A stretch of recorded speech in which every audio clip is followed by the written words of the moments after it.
Okay, so we've got a really compelling set of readings lined up for this Sunday, April 13th, 2025. We're digging into Isaiah, some parts of Psalm 22, a big chunk of Luke, and Philippians too. Yeah, and when you put them all together like this, what really jumps out is this, well, this theme of suffering. It runs right through them. Right. But it's not just suffering, is it? There's also this strong sense of, humility alongside it. Exactly. Humility and then ultimately some kind of vindication or being proven right. It's fascinating how each text sort of approaches it from a slightly different angle, often centered on this main figure. Let's start with Isaiah then. We get Yeah. this servant character. hmm And the text mentions Yahweh, that's the Hebrew name for God you see in the Old Testament, giving him a disciple's tongue. To know how to sustain the weary. That's a powerful image, isn't it? Someone who can offer comfort. It really is. But then, almost immediately, it shifts. You get, I have offered my back to those who struck me. By my cheeks to those who plucked my beard. Yeah. Yeah, it's quite the contrast, this ability to comfort, but also this acceptance of really harsh treatment. And he says he didn't resist or turn away. That's key in Isaiah, that voluntary aspect. It's not forced upon him, seemingly. There's a sense of purpose there. And then that line about setting his face like flint. Right. Lord Yahweh comes to my help. I have set my face like flint and know that I shall not be put to shame. So even in the middle of all that pain and humiliation, there's this absolute certainty. A conviction he won't be ultimately disgraced. Yeah, this deep trust in eventual justice, even if it's not immediate, it kind of pushes against how we often think about things needing to be resolved now. Okay, then switching gears a bit to Psalm 22. The tone feels, quite different. Much more raw, wouldn't you say? Oh, absolutely. It's a cry of real anguish. My God, why have you forsaken me? That's the famous line. They're not in this specific selection, but the feeling is there. Yeah, phrases like, he trusted himself to Yahweh, let Yahweh set him free. It sounds almost like mocking from others. It does, and that deep feeling of being abandoned.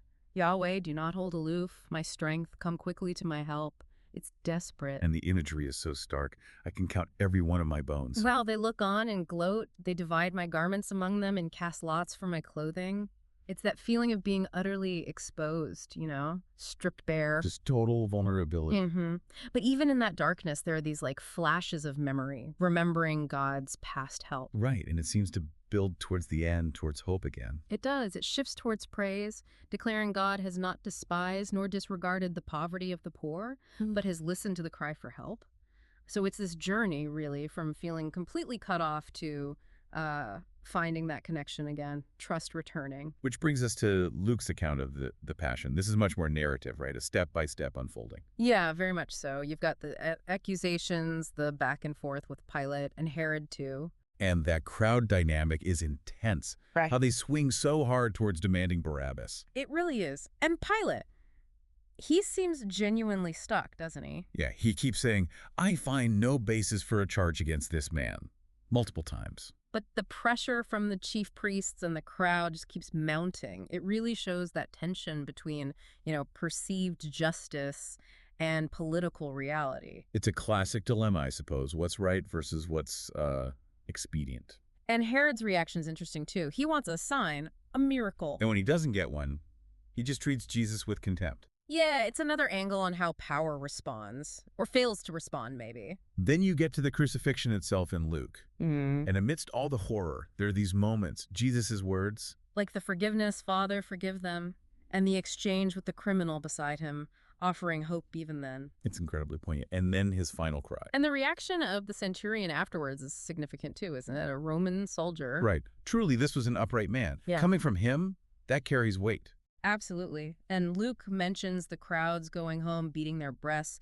It suggests a real impact, maybe regret or awe after the fact. Luke seems to emphasize more than just the physical pain. Oh, definitely.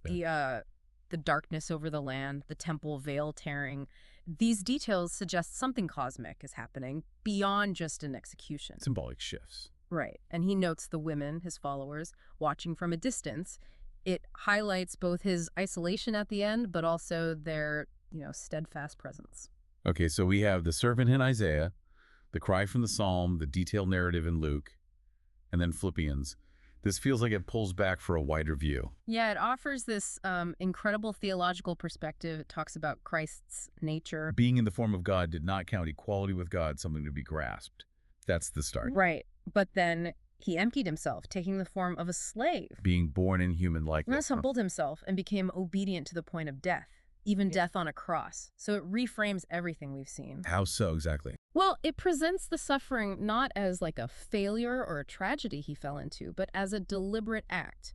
A chosen path of self-emptying kenosis is the Greek term often used. A willing descent into vulnerability. Exactly. Even to the most shameful kind of death imaginable at the time. It wasn't something just done to him in this view, but something embraced as part of this divine plan or purpose. And then comes the turn, that therefore. Ah, yes, the exaltation.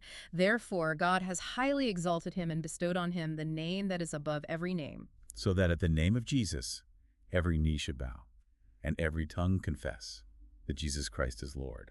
That's the ultimate vindication we were talking about earlier. It connects directly back. So the suffering servant in Isaiah isn't ultimately shamed. Right. And the desperate pleas in Psalm 22 are answered, leading to praise. And Luke's account, which ends initially with death and burial, Is understood through this Philippians lens as the necessary path towards that exaltation and lordship.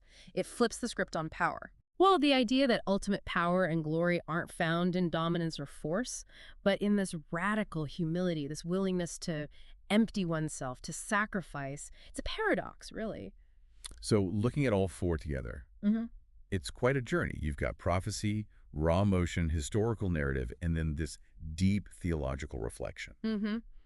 Isaiah sets a stage with the willing servant. The psalm gives voice to the kind of deep anguish involved, but also the turn to hope, which mirrors Luke's passion narrative in many ways. And Philippians provides the framework, the why behind it all, maybe. Yeah. From divine status to human death and back to ultimate glory. Exactly. It ties it all together, suggesting this profound connection between vulnerability, suffering, obedience, and eventual ultimate triumph. It certainly gives you a lot to think about regarding the nature of strength and sacrifice.